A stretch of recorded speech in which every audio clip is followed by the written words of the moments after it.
I was 18 years old when I got married. I belonged to a very conservative family, a Baloch family, where good daughters never say no to their parents. My father wanted me to get married, and all I said was, if that makes you happy, I'll say yes. And of course, it was never a happy marriage. Just about after 2 years of getting married, about 9 years ago, I met a car accident. Somehow my husband fell asleep and the car fell in the ditch. He managed to jump out, saved himself. I'm happy for him. But I stayed inside the car and I sustained a lot of injuries. The list is a bit long.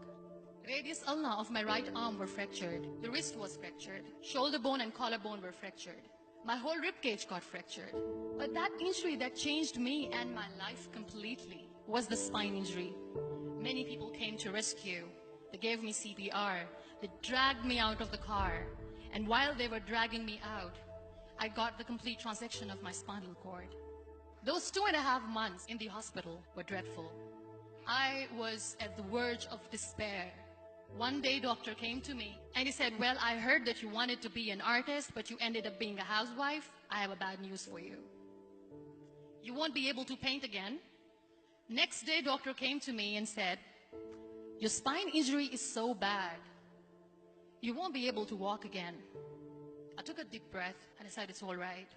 Next day, doctor came to me and said, because of your spine injury and the fixation that you have in your back, you won't be able to give birth to a child again.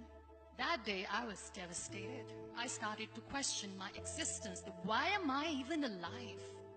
So what kept me going was, one day I asked my brothers, I know I have a deformed hand, but I'm tired of looking at these white walls in the hospital and wearing these white scrubs. Bring me some colors, bring me some small canvas. I want to paint. So the very first painting I made was on my deathbed, where I painted for the very first time. What an amazing therapy it was. Without uttering a single word, I could paint my heart out. I could share my story. People used to come and say, what lovely painting, so much color. Nobody could see the grief in it. Only I could. And that day I decided that I'm going to live life for myself. I am not going to be that perfect person for someone. I am just going to take this moment and I will make it perfect for myself. That I'm going to fight my fears. So I wrote down one by one all those fears. And I decided that I'm going to overcome these fears one at a time. You know what was my biggest fear? Divorce. But the day I decided that this is nothing but my fear, I liberated myself by setting him free. And I made myself emotionally so strong that the day I got the news that he's getting married, I sent him a text that I'm so happy for you and I wish you all the best. And he knows that I pray for him today. Number 2 was, I won't be able to be a mother again. And that was quite devastating for me. But then I realized there are so many children in the world, all they want is acceptance. So there is no point of crying, just go and adopt one. And that's what I did.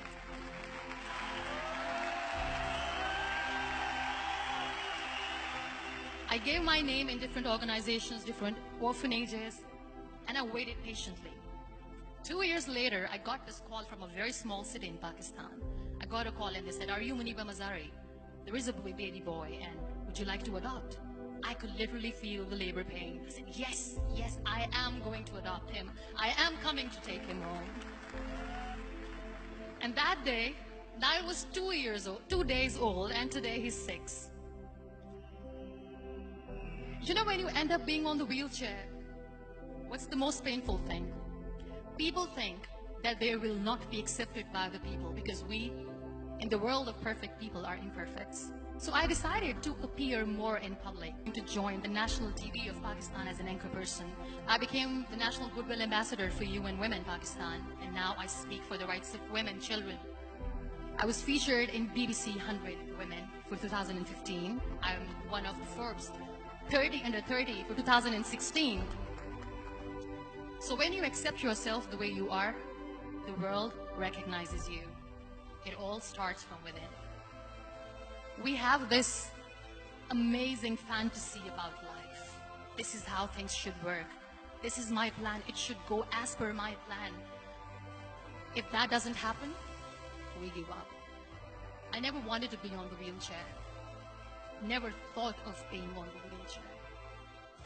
This life is a test and a trial, and tests are never supposed to be easy. So when you're expecting ease from life, and life gives you lemons, then you make the lemonade, and then do not blame life for that. It is okay to be scared. It is okay to cry. Everything is okay, but giving up should not be an option. They always say that failure is not an option. Failure should be an option, because when you fail, you get up, and then you fail, and then you get up, and that keeps you going. Embrace each and every breath that you are taking. Celebrate your life. Live it. Don't die before your death. Real happiness lies in gratitude. So be grateful, be alive, and live every moment.